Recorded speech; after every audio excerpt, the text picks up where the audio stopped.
clase, presentamos, ok, listo.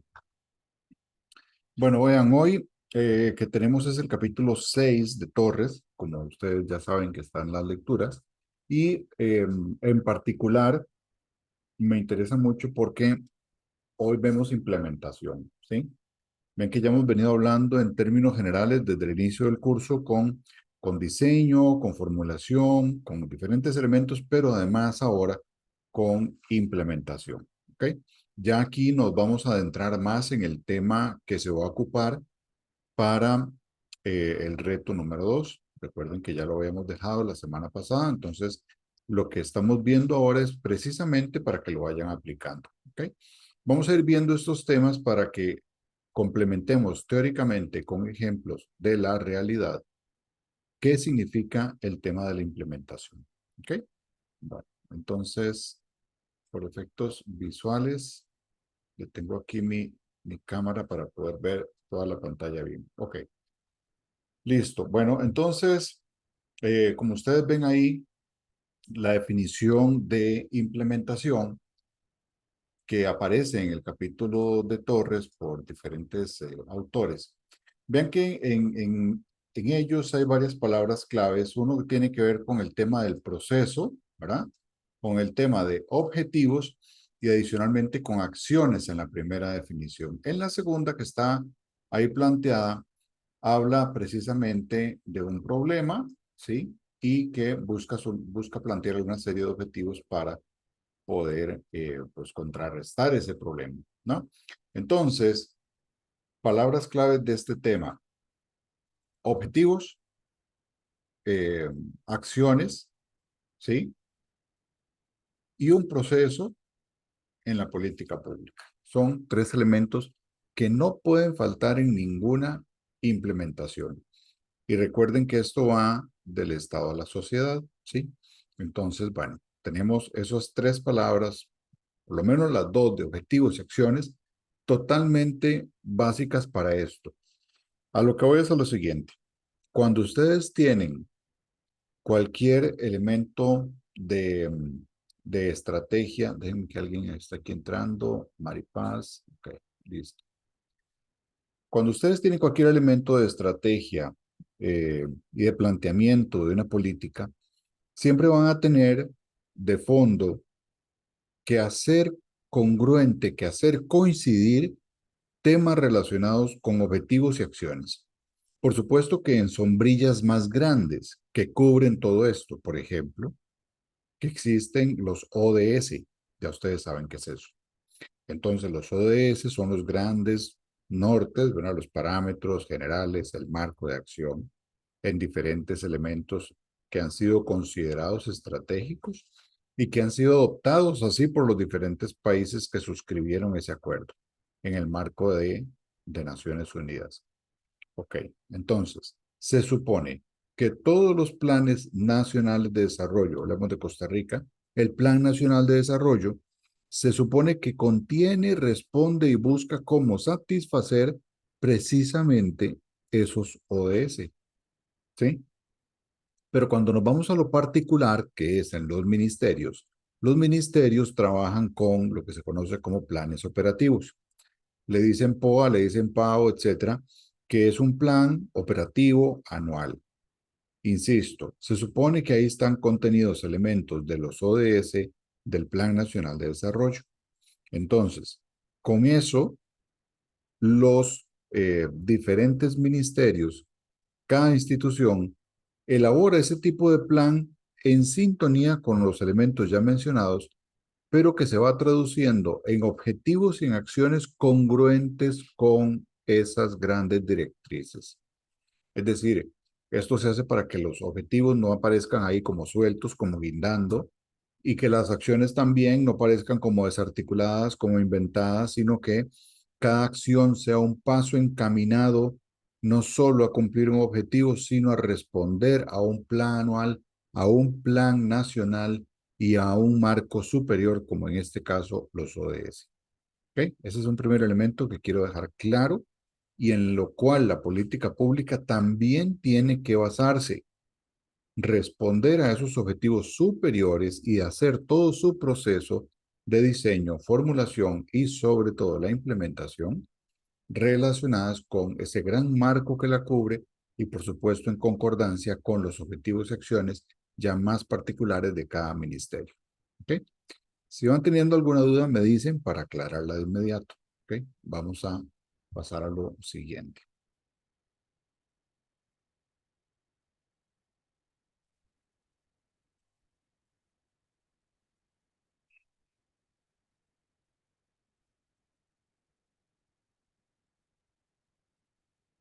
Algunos enfoques que vamos a ver, ustedes esto lo tendrán en la lectura. Vamos a basarnos en esta primera clasificación con base en el capítulo 6 de Torres, de lo que menciona él como de arriba hacia abajo y de abajo hacia arriba, ¿ok? Pero por favor recuerden que esto es básicamente una clasificación para entender teóricamente los conceptos. No existe una política pública absolutamente y de manera 100% pura que sea de arriba hacia abajo ni viceversa. Pero sí encontramos modelos que se parecen a eso. Esto es una clasificación para entenderlo, una categoría para poder hacer una definición conceptual. En la práctica se van a dar cuenta que pueden existir matices o inclusive pueden hacerse vaivenes de que a veces es más un modo, a veces es más otro modo. ¿Ok? Bueno, entonces vamos a detallar esto de arriba hacia abajo y de abajo hacia arriba. Como ustedes pueden ver en la pantalla, eh, tal vez no se lea adecuadamente según el dispositivo que tengan, pero a final de cuentas, vean que tenemos dos modelos, uno que es el top-down, que bueno, es de arriba hacia abajo, ¿no? O sea, es decir, esto va en esta línea, ¿verdad? De arriba hacia abajo, en la forma de implementarse, y el otro que es de abajo hacia arriba, es decir, sigue una línea ascendente en su aplicación, ¿ok? ¿En qué consiste el modelo de arriba hacia abajo? Se usa principalmente en políticas públicas que son muy centralistas, ¿sí? Que son muy centralistas y que adicionalmente lo que busca es que la decisión se maneje en un centro, en un control jerárquico de poder, ¿ok?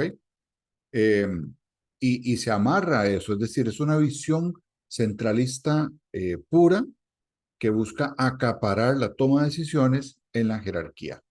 ¿Alguna duda sobre eso?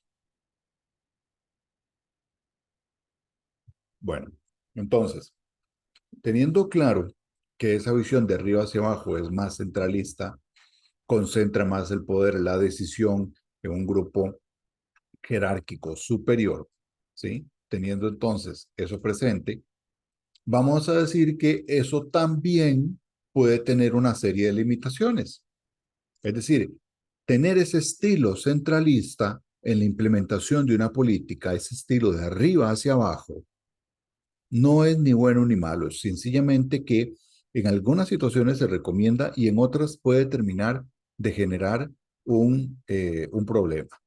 Por eso es que vamos a ver cuáles son las limitaciones que tiene ese enfoque de arriba hacia abajo. Primero, le cuesta mucho adaptarse a cambios, ¿ok? Le cuesta mucho adaptarse a cambios. Entonces, cuando hay giros inesperados en diferentes temas de la coyuntura que se está viviendo, le cuesta adaptarse, porque como centraliza tanto, cada vez que quiere mandar un nuevo mensaje, nuevas señales a quienes tienen que acatar, se le puede hacer complicado. Una vez mandado el mensaje, eh, yo menciono que es como un tren cuando ya está en movimiento. Cuando el tren ya va en movimiento y adquiere cierta velocidad, frenarlo es más difícil. Ya va con una velocidad, con una inercia, y frenarlo, llevarlo a cero, es más difícil, porque hay todo un empuje que ya trae y de implementación, de andar, etcétera. Entonces, la política pública de este estilo pasa exactamente igual. Le cuesta adaptarse, le cuesta modificarse ante posibles cambios de ese entorno. Eh, También no es quizá la mejor herramienta o la mejor visión de enfoque para, para generar un proceso de aprendizaje. ¿Por qué? Porque no hay participación, no hay construcción conjunta, sino que lo que hay es una decisión a alto nivel de pocas personas, centralizada, y los demás lo que les corresponde es ejecutar. Entonces, cuando se está solo ejecutando y no se está construyendo esa política entre todos, entre varios, entre un grupo importante, sino que se decide en pocas manos a nivel jerárquico, entonces no hay aprendizaje, solo hay acción, pero no hay aprendizaje de lo que se está haciendo, ¿ok? Y por otro lado, este enfoque de arriba hacia abajo también tiene una limitación importante que tiene que ver con que puede descuidar el entorno, las relaciones con otros actores, eh, y también puede descuidar otros elementos internos de la organización, precisamente por su visión tan centralista, ¿sí? Entonces, eso es lo que tenemos que decir de momento del modelo de arriba hacia abajo. Paso ahora al modelo de abajo hacia arriba, ¿ok? Obviamente es en contraposición al anterior. Es un modelo que ya más bien es participativo, que es descentralizado, que adicionalmente empieza en las bases, siempre con acompañamiento de las jerarquías, pero que empieza a construirse en las bases, se preocupa más de que pueda ser comprendido el proceso, de que pueda haber un aprendizaje.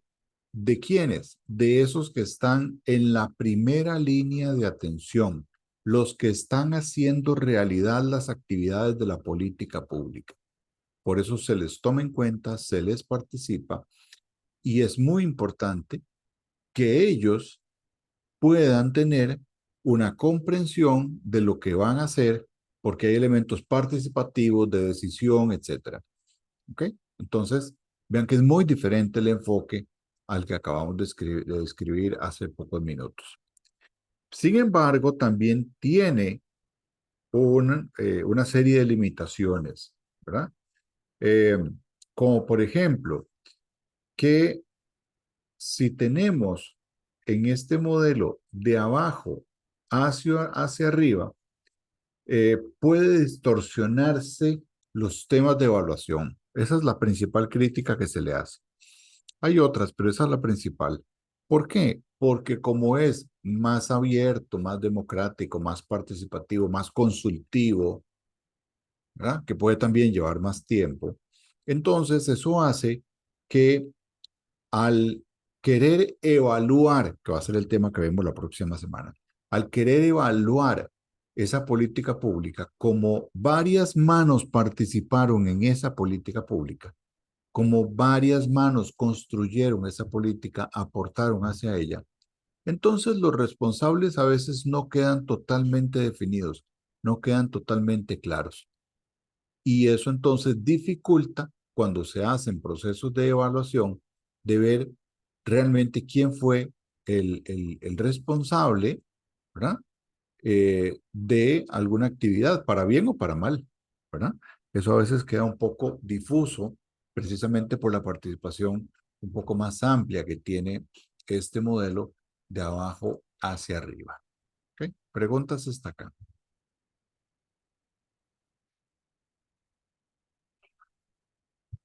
Bueno, no tenemos preguntas, entonces seguimos. En este caso, vamos a ver,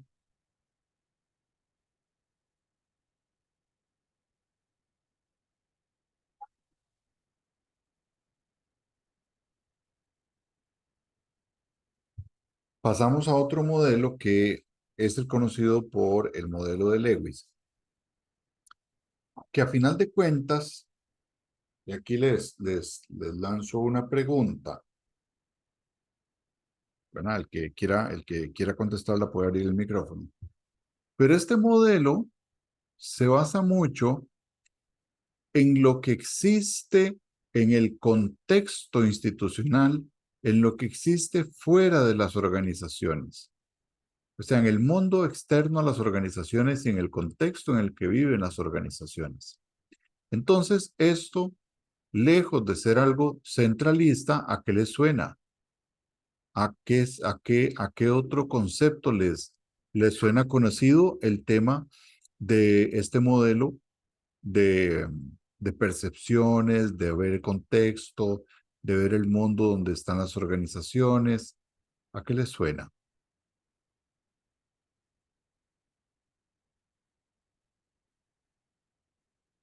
De el mapeo de actores, ¿no? Puede ser ese, ¿verdad? Puede ser el mapeo de actores, así es. Y en particular a elementos de gobernanza, ¿verdad? ¿Por qué? Porque este modelo hace, aunque no lo dicen ese concepto, ¿verdad? Pero acepta de que fuera de la organización hay otro mundo y hay que valorar eso. Es decir, la organización está inmersa en un contexto, vive en él y hay influencias, ¿sí? Ok, entonces vean que el modelo de Flynn lo que hace es darnos elementos de percepción, es decir, la percepción sobre diferentes temas es muy importante en temas de gobernanza. ¿Cuáles son los canales de acción? Que existe un mundo fuera de la organización, pero que además también el individuo tiene un comportamiento, una conducta, una forma de desenvolverse cuando está dentro de la organización. ¿Sí? Y creo que ustedes y yo podríamos coincidir en eso.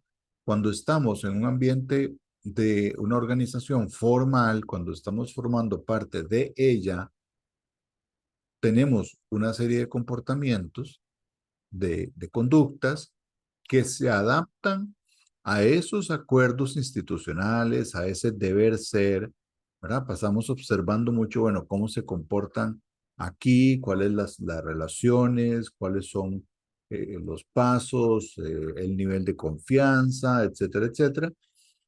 Y entonces comprendemos que el individuo está dentro de la organización y que la organización como tal influye lo que pasa en el individuo y viceversa.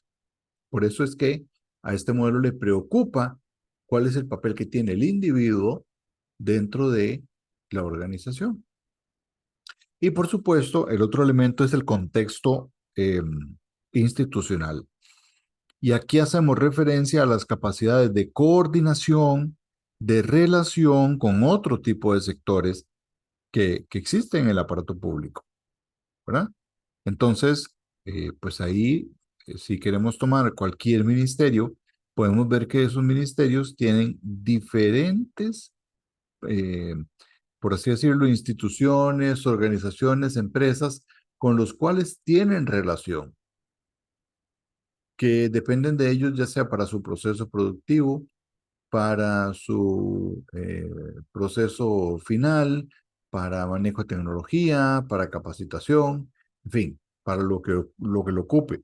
Pero no existe institución absolutamente autónoma, sin que ocupe nada del mundo, ¿sí? No existe. Bueno, entonces, vamos a hablar ahora precisamente de los tipos de implementación y vamos a irnos con la tabla 18 que está a la derecha en sus pantallas.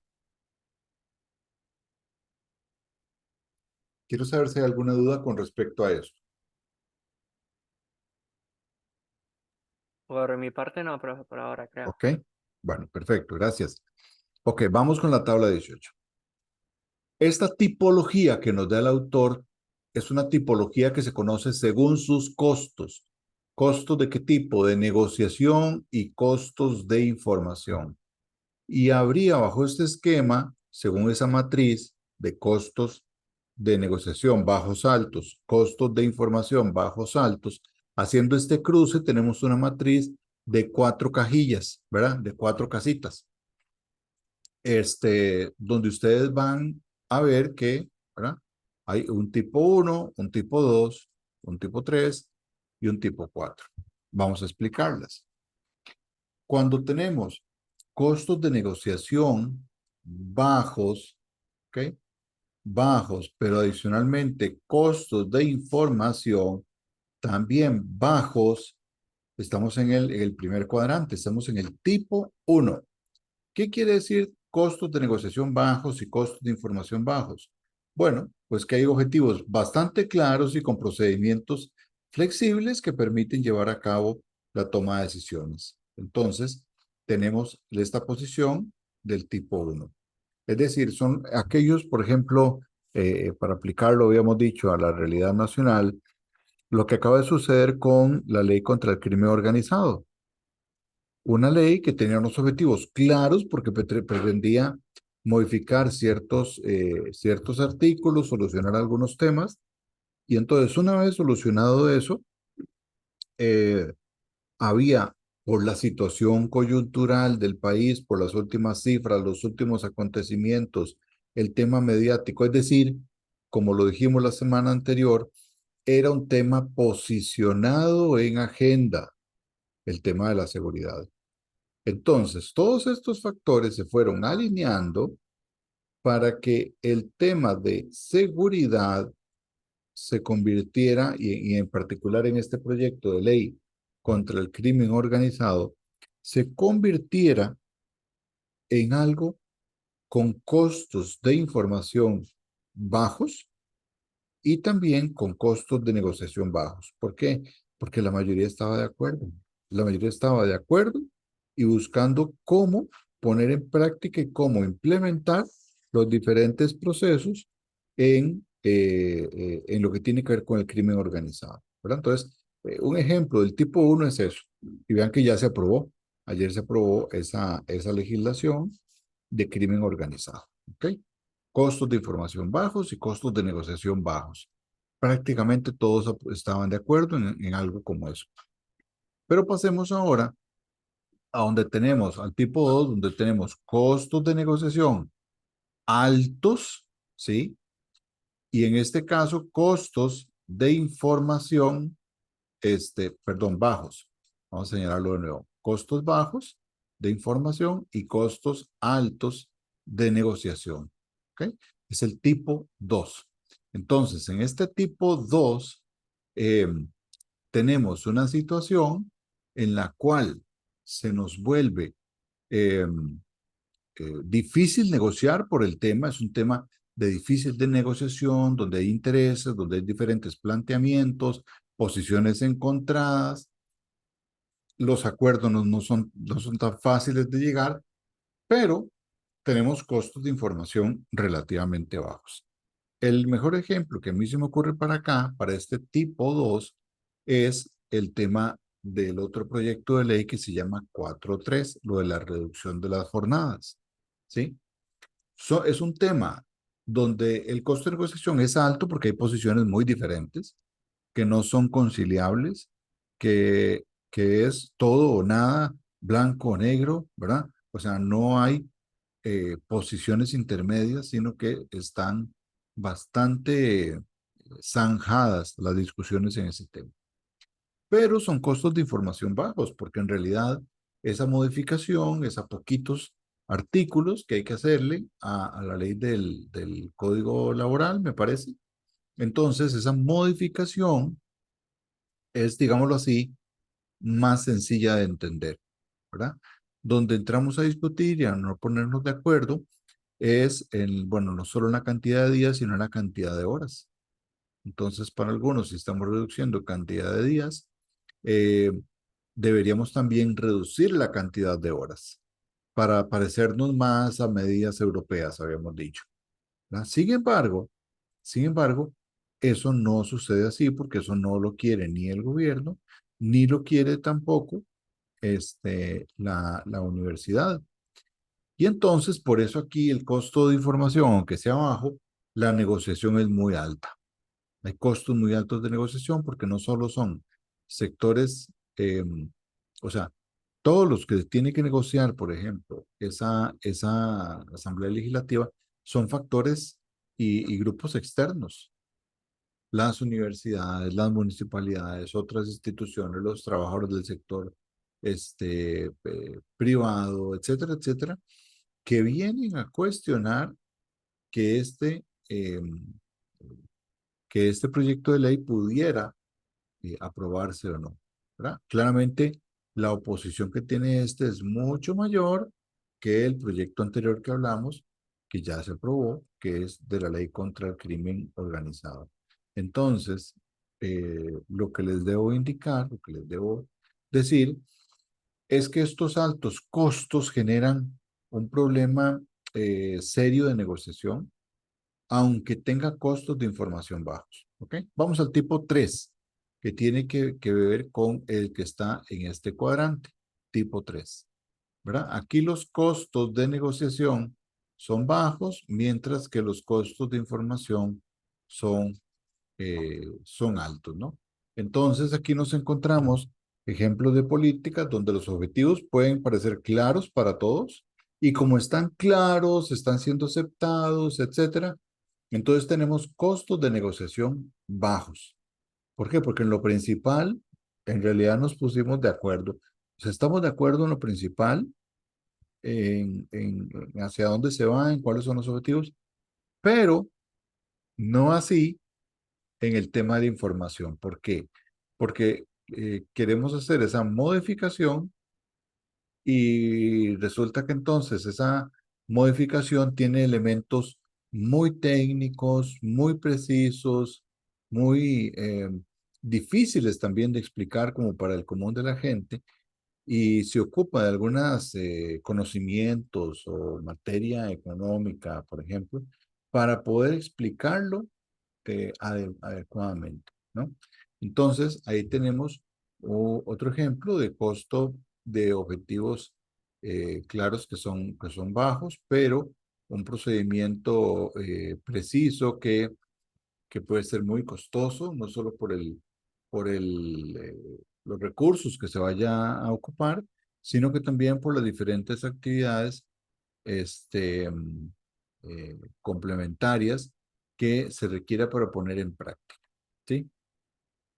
Y finalmente, el costo de negociación alto y el costo de información también alto, lo cual nos lleva a esta casilla del tipo 4, ¿verdad? Estamos hablando de acá, del tipo 4. Entonces, aquí los objetivos no son tan fáciles de entender, no son sencillos, son complicados, pero además, por si fuera poco, también los procedimientos para llevar a cabo ese tipo de política, ¿sí? De costo de negociación alto y de costo de información también alto, hace que entonces sea el escenario más complicado, el escenario más difícil al cual se tendrían que enfrentar ustedes, ¿sí? Bueno, ¿alguna duda hasta acá antes de pasar a lo otro?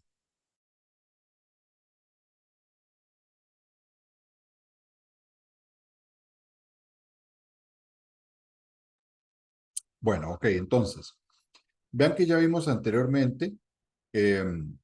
anteriormente el tema de los modelos, de arriba hacia abajo, de abajo hacia arriba. Vimos acá las tipologías según los costos, ¿verdad? Costos de negociación, costos de información y qué pasaba cuando estos se encontraban con una contraparte baja y, por supuesto, ahora con una contraparte digamos, de información baja, de información alta, de negociación baja y negociación alta. ¿Ok? Ahora, la tabla que ustedes van a ver aquí, déjenme ver si puedo ampliarla un poquito más para que puedan ver mejor. Ven que esta tabla que ustedes ven aquí es un marco de implementación. ¿Ok? Si se dan cuenta, aquí tenemos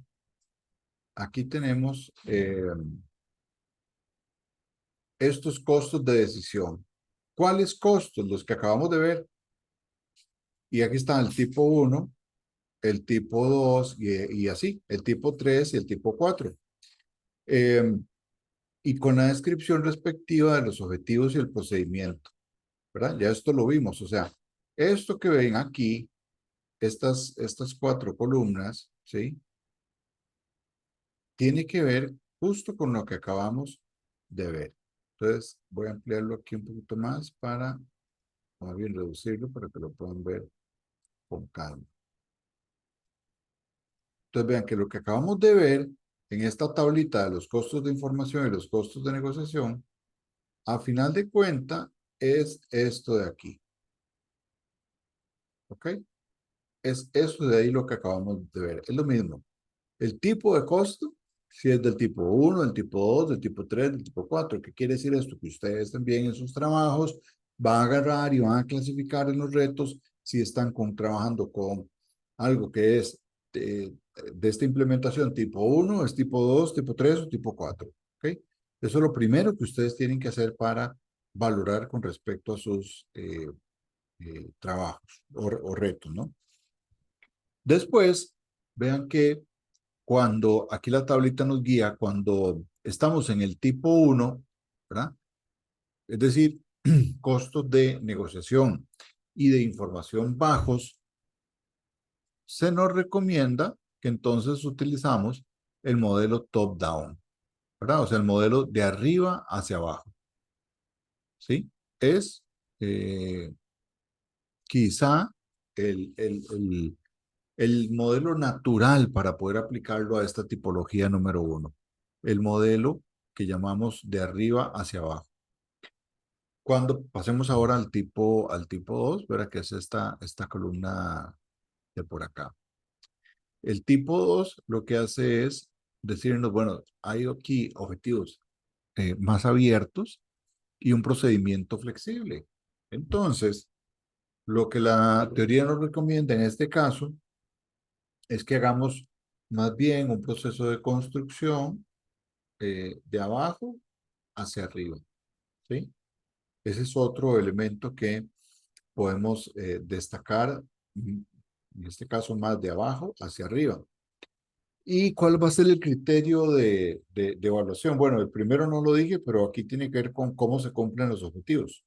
En el segundo, lo que tiene que ver es si hay la creatividad, el liderazgo administrativo, la capacidad de innovación, cómo avanzando, cómo se actualiza, cómo se valora, etcétera, etcétera, etcétera, ¿no? Entonces, eso es importante. Después vamos al tipo 3, que es este de acá, ¿verdad? Vean ustedes que ahí mismo lo dice, costos de negociación bajos, costos de información altos. Entonces, ese es el tipo 3, el tercer cuadrante.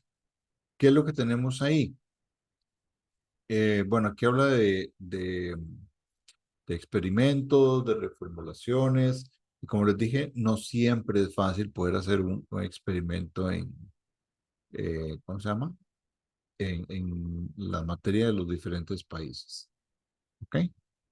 Esto es, este tipo 3 utiliza más bien enfoques como de experimentación, criterios como el aprendizaje y como variable importantísima para la implementación es la variable, eh, digamos, de capacidad administrativa. Y el último tema que tiene que ver son los costos de negociación tipo 4, ¿verdad? Recuerden que el tipo 4 que habíamos dicho, vamos a ver, el tipo 4, lo hemos dicho, está aquí a la par, ¿verdad? Objetivos ambiguos, procedimiento preciso. ¿Ok? ¿Ok? Que tiene que ver ese tipo 4 con esto que está aquí. Objetivos abiertos, procedimiento forzoso. Hay negociaciones, por lo general, en este tipo de negociaciones. Hay acuerdos, hay normativa. Y además, variables para la implementación es que se pueda tener una relación, digámoslo así, de clientela, llama el libro, pero yo lo llamo principalmente una relación de verdad, una relación en la cual se pretenda satisfacer las diferentes necesidades de todos los involucrados, etcétera, etcétera. ¿Okay? Vean que este cuadro, esta tabla que les estoy mostrando acá, tal vez la pueden anotar. Esta tabla 19 de la lectura, ¿verdad? Es muy importante porque les permite a ustedes tener una herramienta más o menos sencilla de manejar, pero que cuando ya ustedes la utilicen, como dicen, se van a lucir porque de esto no conoce mucha gente. Entonces esto les ayuda a poder pues, lucirse mejor en cuanto a su análisis de política pública. ¿Ok? ¿Alguna pregunta de esta tablita, de estos tipos? Ven que esto va a incluirse en el examen también.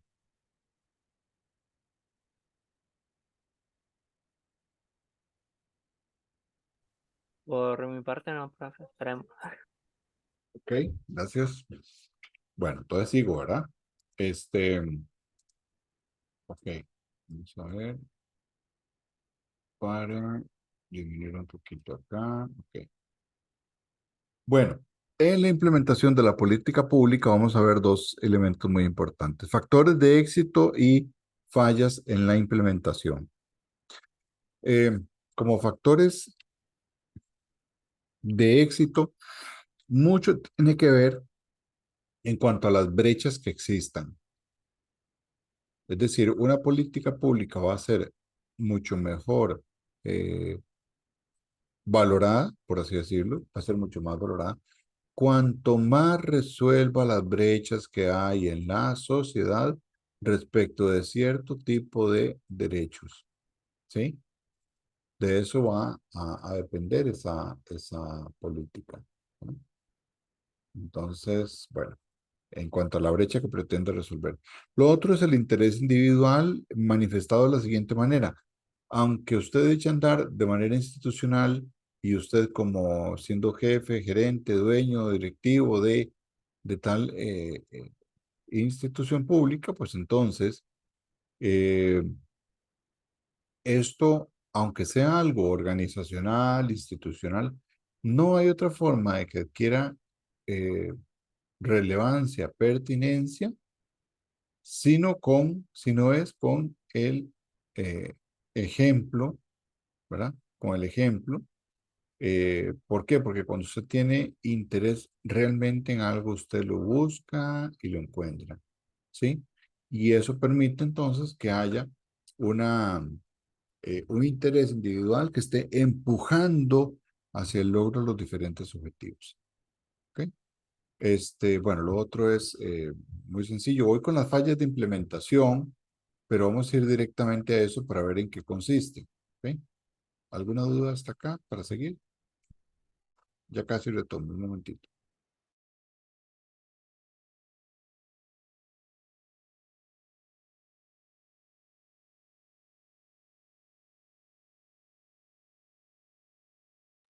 Ok.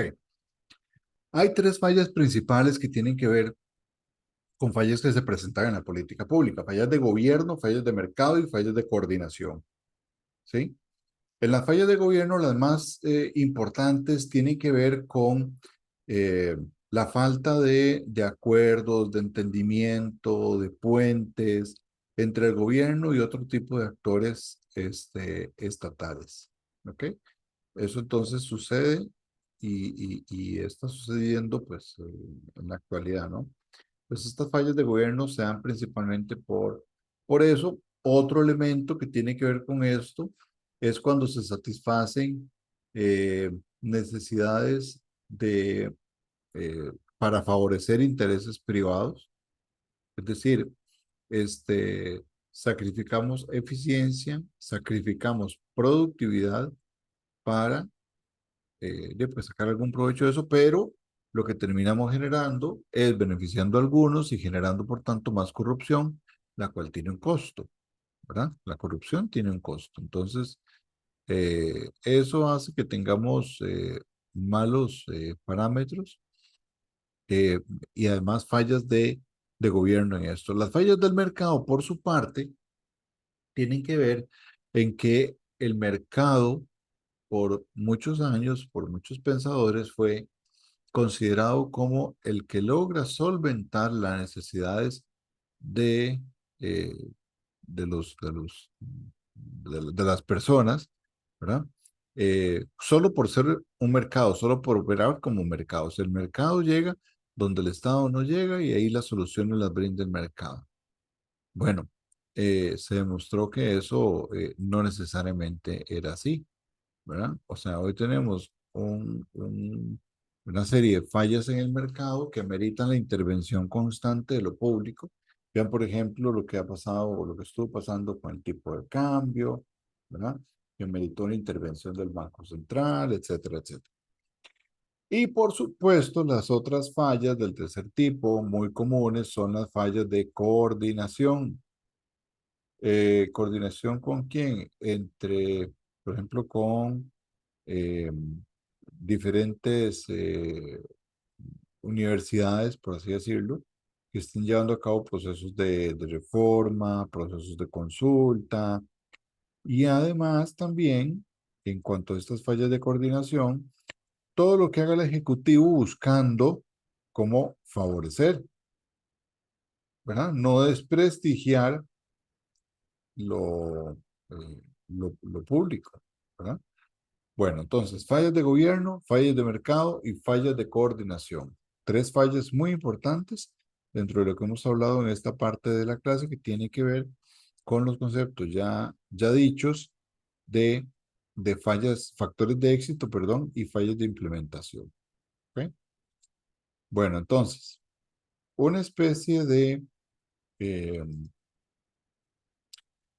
de guía o más bien de recomendaciones también prácticas sobre lo que es la importancia de la planificación presupuestal en la política pública. Recuerden que eh, la política pública, que es en el gráfico que ustedes ven arriba a la izquierda, ¿verdad? Sobre opciones de la persona frente al cambio político. Entonces, ante ciertos cambios, ante cierta política, el actor puede decir, sí, yo está bien, yo me sumo, tomo parte de eso, ¿verdad? Eh, Cuando ese actor dice, bueno, yo tomo parte de eso, entonces, a quién lo debería comunicar? Bueno, precisamente a los que estén a cargo de ese proceso de cambio político. Pero aquí entonces, este, ese individuo que acepta tomar forma, que forma parte, le toca coincidir, eh, o más bien le toca tener una visión proactiva o una visión reactiva. Puede que el jefe esté ahí enojado ese día con él y entonces le, le pone un problema, ¿verdad? De por qué está usted a favor. Bueno, proactivamente, esa persona lo que debería hacer es promover el cambio, ¿sí? Entonces promueve el cambio para poder hacerle frente a eso.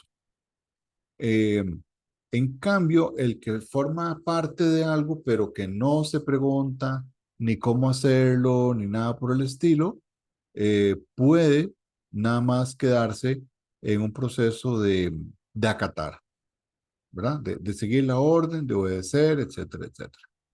¿Alguien habló o fue que me pareció? No, ok. También están los que juegan en contra, entonces los que están a favor, los que juegan en contra, los que tienen una posición indefinida, los que definitivamente no forman parte, ¿verdad? Entonces, cada uno de ellos puede tener una participación reactiva, que básicamente es anticiparse, proponer algo de previo antes de que sucedan las cosas, ¿verdad?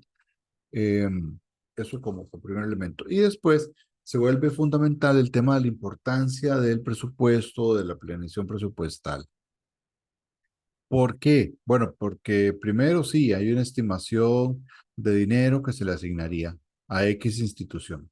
Sí, eso es una cosa importante, pero además hay otro elemento y tiene que ver con que eh, ustedes saben que los presupuestos están conformados por programas, por partidas, etcétera. Bueno, pues el detalle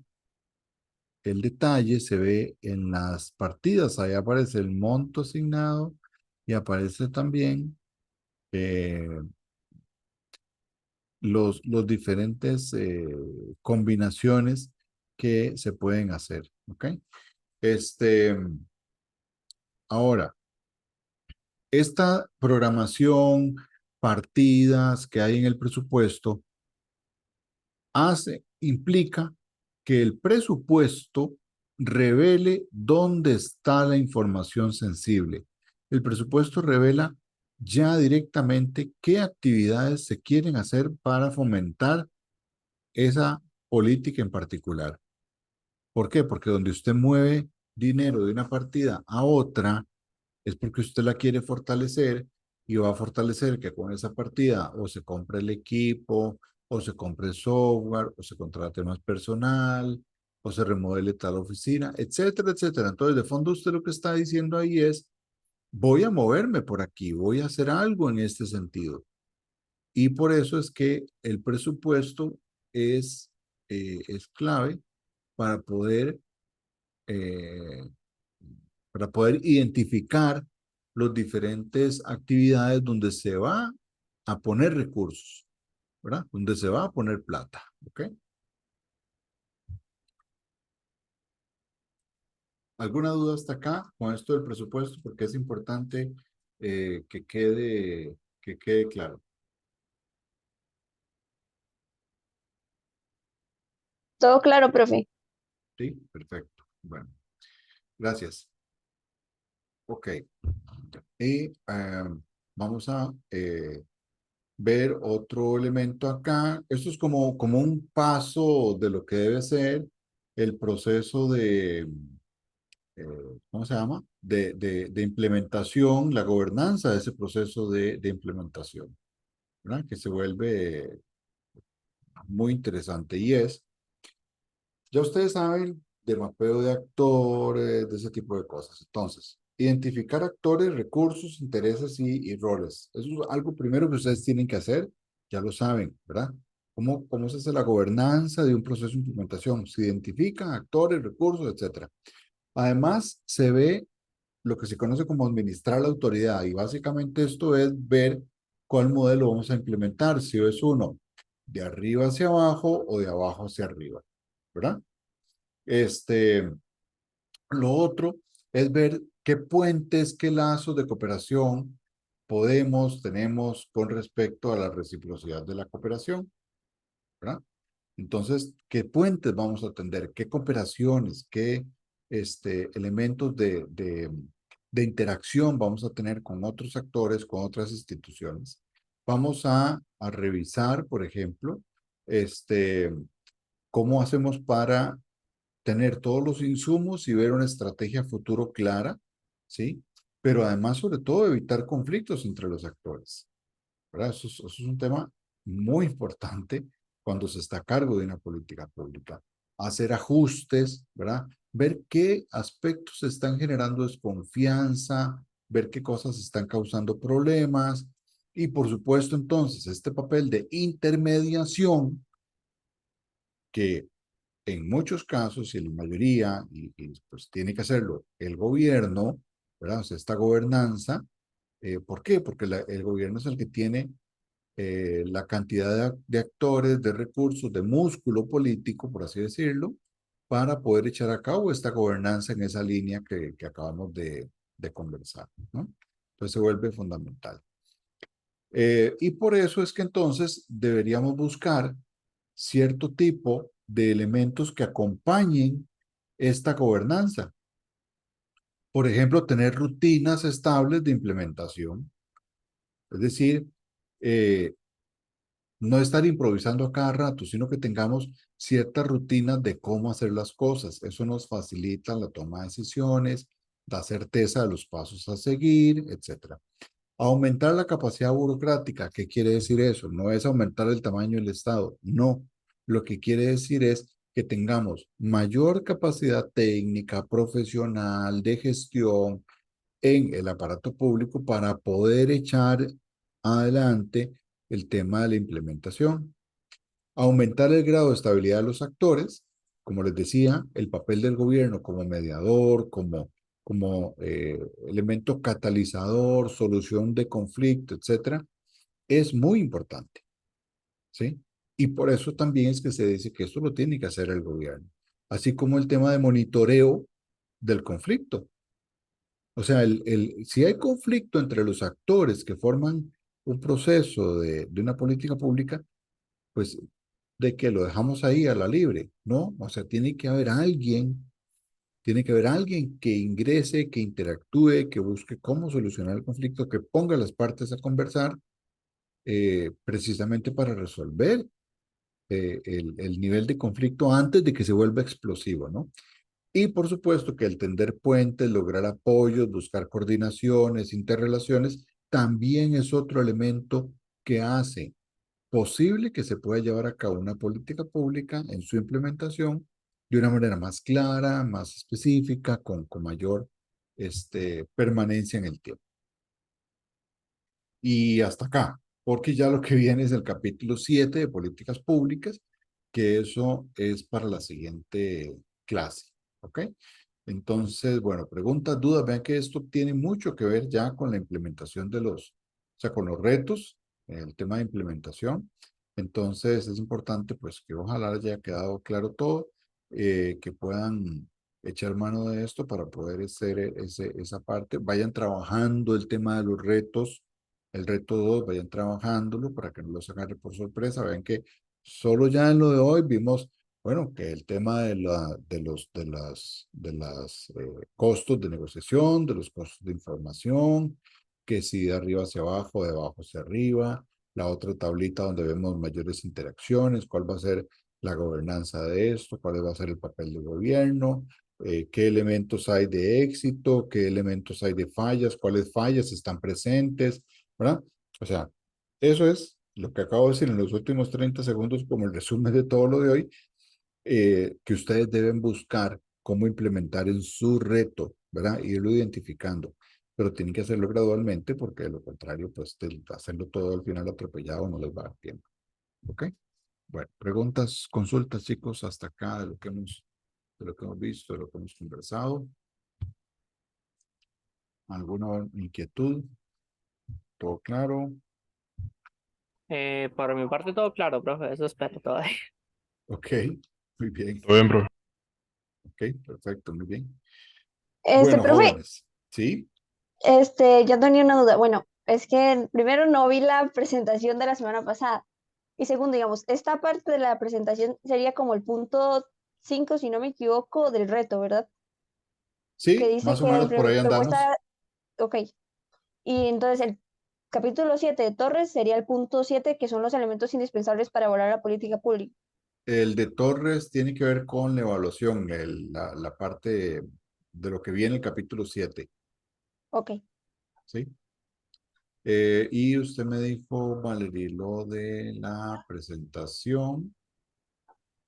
Déjeme ya casi le queda habilitada. Ahorita apenas termine acá, eh, me pongo a hacer lo de subir la clase grabada y además a dejar activas las presentaciones. perfecto, ¿Ok? profe. Muchísimas ¿Está gracias. bien? Bueno, que esté muy bien. Bueno, chicos y chicas, si no hay mayor pregunta, pues ya hoy quedamos hasta acá. Me alegro de haberles saludado. Ya nos veremos. Yo les avisaría si la otra semana ya de manera presencial otra vez. Pero bueno, de momento hay bastante material ya para que vayan trabajando en sus retos. Estamos. Cuídense mucho. Pase feliz tarde. Buen fin de semana. Listo, Bueno, profe, profe, muchas gracias. gracias. Muchas Hasta gracias. Gracias, luego. profe. Hasta luego.